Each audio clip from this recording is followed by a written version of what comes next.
ಮಾಜಿ ಪ್ರಧಾನಿ ದೇವೇಗೌಡರ ಪತ್ನಿ ಚೆನ್ನಮ್ಮ ಇನ್ನಿಲ್ಲ. ಹುಟ್ಟೂರು ಹರದನಹಳ್ಳಿಯಲ್ಲಿ ನೀರವ ಮೌನ ಆವರಿಸಿದೆ. ದೇವೇಗೌಡರ ಮನೆಯ ಮುಂದೆ ನೀರವ ಮೌನ. ಹೊಳೆನರಸೀಪುರದ ಹರದನಹಳ್ಳಿಯ ನಿವಾಸದ ಬಾಗಿಲು ಬಂದಾಗಿದೆ.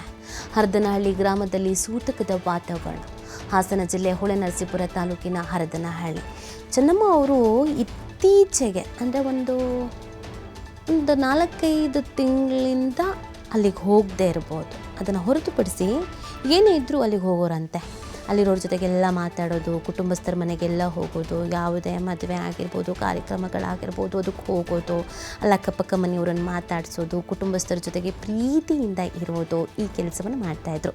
ಆ ಕಾರಣಕ್ಕೇ ಈ ಗಟ್ಟಿಗಿತ್ತಿಯನ್ನು, ದೊಡ್ಡಗೌಡರ ಗೌಡತಿಯನ್ನು ಕಳ್ಕೊಂಡಿರೋ ನೋವು ಆ ಊರಲ್ಲಿ ಆವರಿಸ್ಕೊಂಡಿದೆ.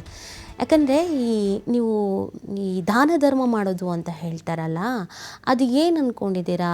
ಕೇವಲ ಒಂದಕ್ಕೆ ಮಾತ್ರ ಸೀಮಿತ ಆಗಿರೋದಿಲ್ಲ. ಮನೆಗೆ ಯಾರೋ ಮದುವೆ ಇದೆ ಮಗಳದು ಅಂತ ಬರ್ತಾರೆ, ಆಗೊಂದಷ್ಟು ಸಹಾಯ ಮಾಡೋದು, ಅಕ್ಕಿ ಕೊಡು, ಅದು ಕೊಡು, ಇದು ಕೊಡು, ಊರವ್ರದ್ದು ಕಷ್ಟ ಕೇಳು, ಇವಿದೆಯಲ್ಲ, ಇದು ಮನೆ ಒಡತಿ ಮಾತ್ರ ಮಾಡೋಕ್ಕೆ ಸಾಧ್ಯ. ಮನೆಯ ಯಜಮಾನ ಯಾರೇ ಇರ್ಬೋದು, ದುಡ್ಡು ಹಣಕಾಸಿನ ಸಹಾಯ ಮಾಡ್ಬೋದು, ಒಂದು ದೇವಸ್ಥಾನ ಕಟ್ಟೋದಕ್ಕೆ ಸಹಾಯ ಮಾಡ್ಬೋದು, ಇನ್ನು ಸ್ಕೂಲು ಕಟ್ಟೋದಕ್ಕೆ ಸಹಾಯ ಮಾಡೋದು. ಮನೆಯ ಒಡತಿ ಇರ್ತಾರಲ್ಲ ಅವರು ಯಾವುದೋ ನಮ್ಮೂರಲ್ಲಿ ಪಕ್ಕದ ಬೀದಿಲಿ ಮದುವೆ, ಅವರು ಕಷ್ಟ ಹೇಳ್ಕೊಂಡು ಬರ್ತಾರೆ, ಮನೇಲಿರೋ ಕಾಯಿ ಕೊಡು, ಅಕ್ಕಿ ಕೊಡು, ಅದು ಕೊಡು, ಇದು ಕೊಡು, ಈ ಕೆಲಸವನ್ನು ಮಾಡ್ತಾಯಿದ್ದು ಚೆನ್ನಮ್ಮನವರು. ಹರದನಹಳ್ಳಿಯಲ್ಲಿ ಇವತ್ತು ನೀರವ ಮೌನ ಮನೆ ಮಾಡಿದೆ. ಯಾಕಂದರೆ ಮಾಜಿ ಪ್ರಧಾನಿ HD ದೇವೇಗೌಡರ ಧರ್ಮಪತ್ನಿ ಚೆನ್ನಮ್ಮರವರು ವಿಧಿವಶರಾಗಿದ್ದಾರೆ. ನಾವು ಹೊಳೆನರಸೀಪುರದ ಹರದನಹಳ್ಳಿಯ ಬಳಿ ಕೂಡ ಈಗಾಗಲೇ ಇರುವಂಥದ್ದು. ಜಿಲ್ಲಾಡಳಿತದಿಂದ ಜೊತೆಗೆ ರೇವಣ್ಣ ಕುಟುಂಬಸ್ಥರಿಂದ ಸಕಲ ಸಿದ್ಧತೆಯನ್ನು ಅಂತ್ಯಕ್ರಿಯೆಗೆ ಈಗಾಗಲೇ ಮಾಡಿಕೊಳ್ಳಲಾಗ್ತದೆ. ನಾವು ಮಾಜಿ ಪ್ರಧಾನಿ HD ದೇವೇಗೌಡರು ಮತ್ತು ಚೆನ್ನಮ್ಮರವರು ಬಂದರೆ ಇದೇ ಮನೆಯಲ್ಲಿ ಉಳಿದುಕೊಳ್ತಿದ್ರು. ಸಾಕಷ್ಟು ಈ ಮನೆಯಲ್ಲೇ ಅವರ ವಾಸ್ತವ್ಯ ಆಗಿತ್ತು. ಯಾಕಂದರೆ ಅವರು ಹೊಳೆನರಸೀಪುರಕ್ಕೂ ಕೂಡ ಹೋಗ್ತಾ ಇರಲಿಲ್ಲ, ಜೊತೆಗೆ ಹಾಸನದಲ್ಲೂ ಕೂಡ ಉಳಿತಾ ಇರಲಿಲ್ಲ. ನೇರವಾಗಿ ಅವರು ಬರ್ತಾ ಇದ್ದಿದ್ದು ಹರದನಹಳ್ಳಿಯ ಮನೆಗೆ. ದೇವೇಗೌಡರ ಹುಟ್ಟೂರು ಹರದನಹಳ್ಳಿಯ ಮನೆಗೆ ಬಂದು ಸಾಕಷ್ಟು ವಿಶ್ರಾಂತಿ ತೆಗೆದುಕೊಳ್ತಾಯಿದ್ರು.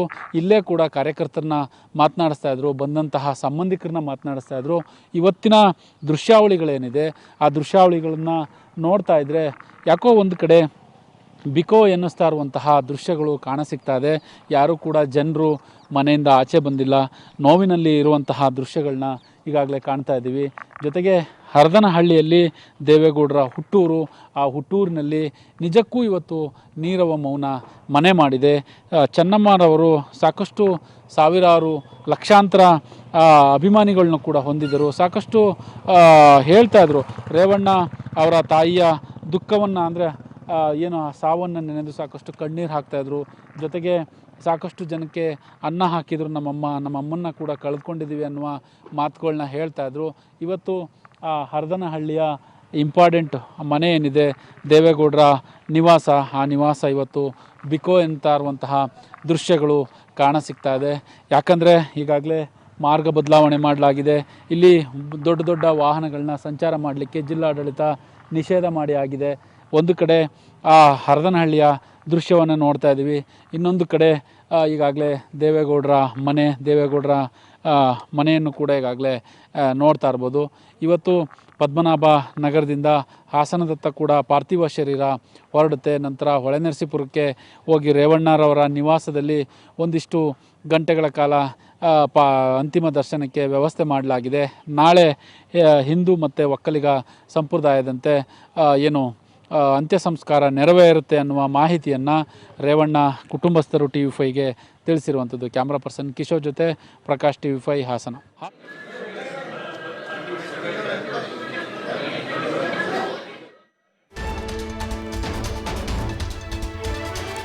ಆರಿತು ದೊಡ್ಡಗೌಡರ ಮನೆಗ ನಂದಾದೀಪ. ಹೃದಯಾಘಾತದಿಂದ ದೇವೇಗೌಡರ ಪತ್ನಿ ವಿಧಿವಶ. ದೊಡ್ಡಗೌಡರ ಕುಟುಂಬದಲ್ಲಿ ನೀರವ ಮೌನ. ಮೈದಾನದ ಬದಲು ಮನೆಯಲ್ಲೇ ಅಂತಿಮ ದರ್ಶನ. ಪದ್ಮನಾಭನಗರದ HDD ನಿವಾಸದಲ್ಲೇ ಅಂತಿಮ ದರ್ಶನ. ಬೆಳಗ್ಗೆ 11 ಗಂಟೆವರೆಗೆ ಅಂತಿಮ ದರ್ಶನಕ್ಕೆ ವ್ಯವಸ್ಥೆ. 11:05ಕ್ಕೆ ಬೆಂಗಳೂರಿನಿಂದ ಅಂತಿಮ ಯಾತ್ರೆ. ಗ್ರೌಂಡ್ ಅಂತ ಸಿದ್ಧತೆ ಮಾಡ್ಕೊಂಡಿದ್ರು, ಬಟ್ ಕೊನೆ ಕ್ಷಣದಲ್ಲಿ ಪ್ಲ್ಯಾನ್ ಚೇಂಜ್ ಮಾಡಿದ್ದಾರೆ. ಮೈದಾನದಲ್ಲಿ ಸಕಲ ರೀತಿಯಾದಂಥ ವ್ಯವಸ್ಥೆ ಆಗಿತ್ತು. ದೇವೇಗೌಡರು ನಿವಾಸದ ಪಕ್ಕದಲ್ಲಿಗೆ ಇದ್ದಂಥ ಮೈದಾನ. ಬಟ್ ಏನೋ ಕುಟುಂಬಸ್ಥರ ನಿರ್ಧಾರ, ಇಲ್ಲಿ ಅವರ ನಿರ್ಧಾರಗಳಿಗೆ, ಅವರ ಪ್ರೈವಸಿಗೆ ರೆಸ್ಪೆಕ್ಟ್ ಮಾಡಬೇಕಾಗತ್ತೆ ನಾವುಗಳು. ಸೊ ಅವರು ಕೊನೆ ಕ್ಷಣದಲ್ಲಿ ಇಲ್ಲ ಮನೆಯಲ್ಲೇ ಅಂತಿಮ ದರ್ಶನ ಅಂತ ಹೇಳಿದ್ದಾರೆ. ಹಾಗಾಗಿ ಮನೆಗಳಿಗೆ ಅಂತಿಮ ದರ್ಶನಕ್ಕೆ ವ್ಯವಸ್ಥೆಯನ್ನು ಮಾಡಲಾಗಿದೆ. ಇನ್ನೇನು 11:05ಕ್ಕೆ ಅಂತಿಮ ಯಾತ್ರೆ ಪ್ರಾರಂಭ ಆಗುತ್ತೆ. ಆಲ್ರೆಡಿ ಅಂತಿಮ ಯಾತ್ರೆ ಹೊರಡುವಂಥ ವಾಹನ ಕೂಡ ತಯಾರಿಯಾಗಿದೆ. ಹೂಗಳ ಮುಖಾಂತರವಾಗಿ ಅಲಂಕಾರ ಮಾಡಲಾಗಿದೆ. ಬೈ ರೂಟ್ ನೆಲಮಂಗಲ, ಆಮೇಲೆ ಕುಣಿಗಲ್ಲು, ಬೆಳ್ಳೂರು ಕ್ರಾಸು, ಹಿರಿಸಾವೆ, ಈ ರೀತಿಯ ಈ ಮಾರ್ಗದಲ್ಲಿ ಪಾರ್ಥಿವ ಶರೀರದ ಅಂತಿಮ ಯಾತ್ರೆಯನ್ನು ನೆರವೇರಿಸಲಾಗತ್ತೆ. ಈಗ ಬೆಂಗಳೂರಿನಲ್ಲಿರುವಂತಹ ಅನೇಕರು, ಅವರ ಆಪ್ತರು, ಕುಟುಂಬಸ್ಥರು, ಕಾರ್ಯಕರ್ತರುಗಳು, ಆಮೇಲೆ ರಾಜಕೀಯ ನಾಯಕರುಗಳೆಲ್ಲ ಆಗಮಿಸಿ ಅಂತಿಮ ದರ್ಶನವನ್ನು ಪಡ್ಕೊಳ್ತಾ ಇದ್ದಾರೆ. ಬೆಳಗ್ಗೆ 7 ಗಂಟೆಯಿಂದ ಒಂದು 8 ಗಂಟೆ ತನಕ ಕುಟುಂಬಸ್ಥರೆಲ್ಲ ಪೂಜಾ ವಿಧಾನವನ್ನು ನೆರವೇರಿಸಿದ್ರು.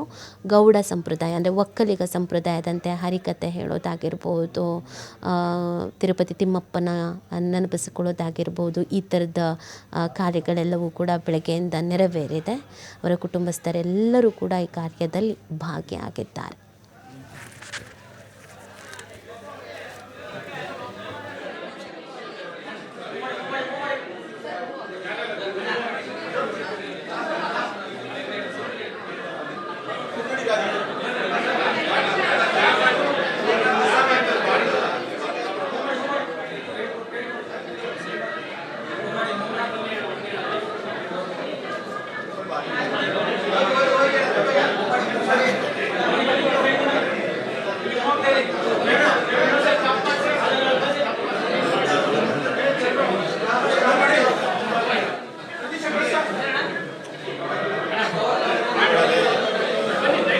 Porque de agua que